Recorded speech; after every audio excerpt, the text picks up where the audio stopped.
We do a lot of things to incorporate health because we know that healthy kids are better students. Teachers are encouraged to find ways to integrate movement in the classroom.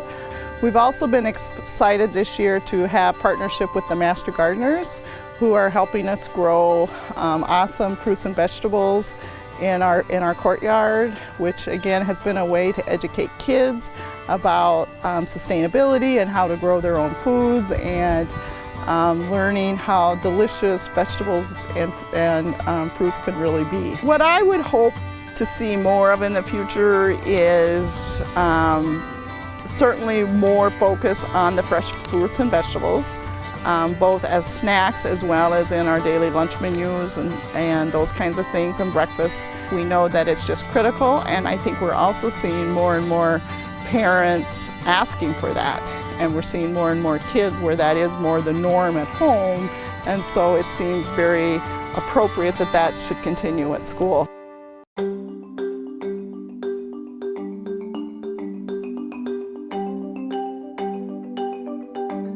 The first thing that happens is when the kids are out here and they see something, can we eat this? Yes. The answer is always yes, unless they've just watered it with rainwater in a not so clean container. Then we have to wash it. But that's the first thing. I want them to try the stuff. I want them to see it and grow it and touch it and feel it and taste it and say, hey, this is good, I want this.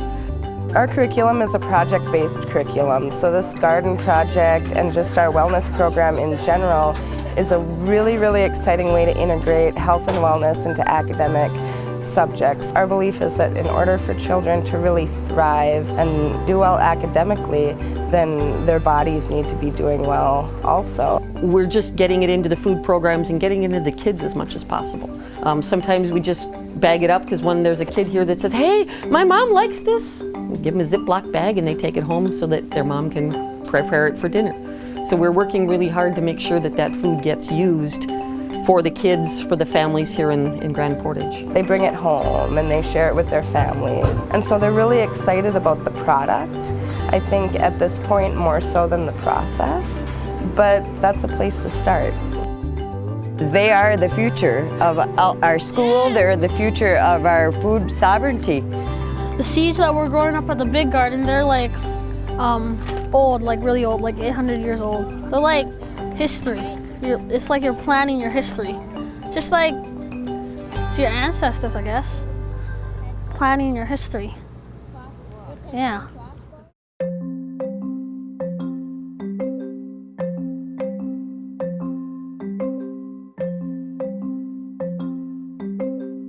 We're a small enough school that we can address every single student's needs, so it works out pretty well.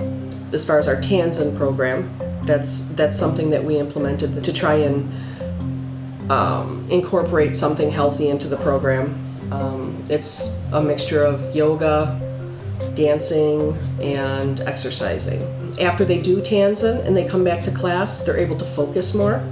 You know, they've expelled some of their energy in there and they're ready to sit down and they're ready to learn.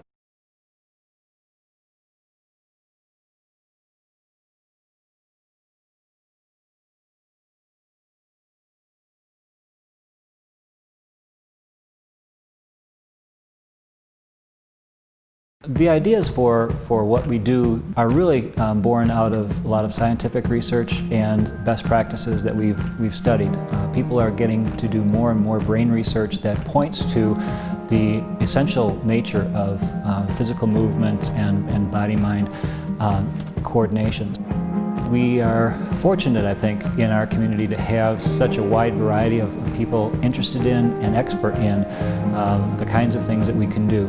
And for us, it's a matter of finding which of those is not only effective, but which are good fits for our school, and how we can structure them into the day so that they don't become tacked on the side or something added to the day, but can, again, be woven into the fabric of the day so that it becomes a normal and natural part of what the students experience.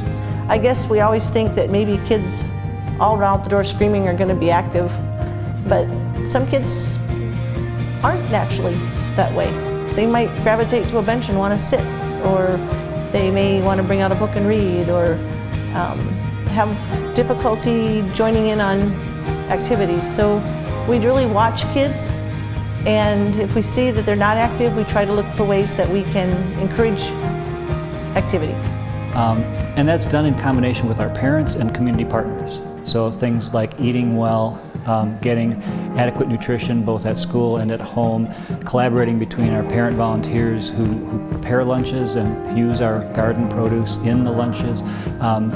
It provides that connection and gives that signal to the students that this is important, it's worth paying attention to, and it becomes part of their routine, part of their expectations for how to live a healthy life. I think that teachers would say that broadly speaking, what they see in students is that there's increased concentration, focus, and energy engagement with their schoolwork, and that in general classroom management becomes easier. They have that sense that those needs have been met, and so now they can get around to the things that they need to be focused on. You know, the biggest thing is that movement and activity reboots your nervous system and gets you ready for learning. So recess is important, and activity is good. It's a good thing. It's a healthy thing, and it supports learning and focus and attention. Students begin to recognize in themselves what they need to be more effective. When you are growing up and you feel this need to move or to be active, you may not know why or how to best address that in a way that's appropriate. And so being able to help students be more effective and being able to manage their own behaviors, be able to learn, understand what they need, and be able to advocate for their own needs, that to me is the best long-term benefit.